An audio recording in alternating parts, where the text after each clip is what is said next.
Hey there, this is Anne-Marie, the anti-HR HR lady, and I just want to share with you guys 4 things to consider and 4 things to look out for, and possibly some things to ask in a job interview to avoid joining a toxic as fuck organization.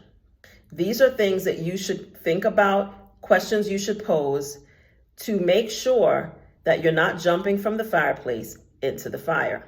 So, number 1, if they refer to themselves as family, as we're all a family here, or we treat each other like family, run like the devil himself is chasing you. Companies that claim to be family, basically that's their way of messaging to you that they have no boundaries. They're going to expect you to work at all hours of the day and night, answer messages, and so on, because that's what family does. They have no boundaries. And if it is a family-run business, often there's a whole lot of nepotism going on as well. So if they say that they're family, that's a red flag and an organization and company that you're probably going to want to avoid because they don't have any boundaries and they usually have very little work-life balance. Which brings me to 2.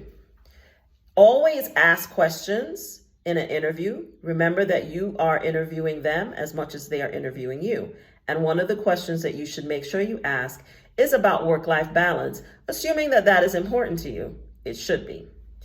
Ask direct questions about what their philosophy is about work-life balance and how that's demonstrated through their policies and practices.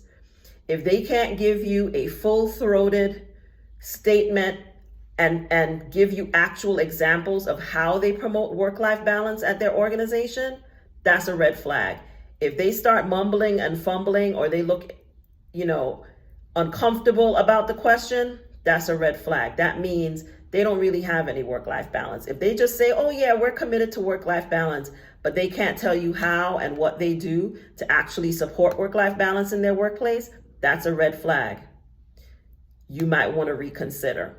Number 3, if they cannot give you clear answers to question you pose about promotions, bonuses, salary, that's a red flag. You should ask questions about not just what the salary for the position is, but what the promotion and career progression process is at the organization. So once you come in at whatever salary you're coming in at, what's the process for you to move into new roles, get raises, do they provide bonuses, and so on? If they don't feel comfortable answering those questions, or they mumble and fumble or look uncomfortable, that's a red flag. You should be concerned about that. And number 4, diversity, equity, and inclusion, especially as people of color and specifically for us that are Black people and Black women, this should be something that you care about. And you should ask questions about what the stance of the organization is on issues of diversity, equity, and inclusion, and how it's demonstrated through their policies and procedures at the organization. Again, if they can't give you a clear answer that includes metrics and data, not just saying, oh yes, we're very committed to DEI and we have a Black person on our executive management team, or we got board members that are Black, or if they even say something like that, that's a huge red flag. You don't want to hear aspirational statements around DEI. You want to hear statements that are backed up by numbers and metrics. And also, if they have their DEI program reporting to human resources, that's a big ass red flag. That actually means that their DEI program is really not going to be doing anything of substance to promote real equity and inclusion in the organization. So those are the 4 things that you should be looking out for when you're interviewing to make sure that you are not joining an organization that's toxic as fuck. This is Anne-Marie, the anti-HR HR lady. HR is not your enemy, but they're definitely not your friend, but I am. I'll see you guys in the next video.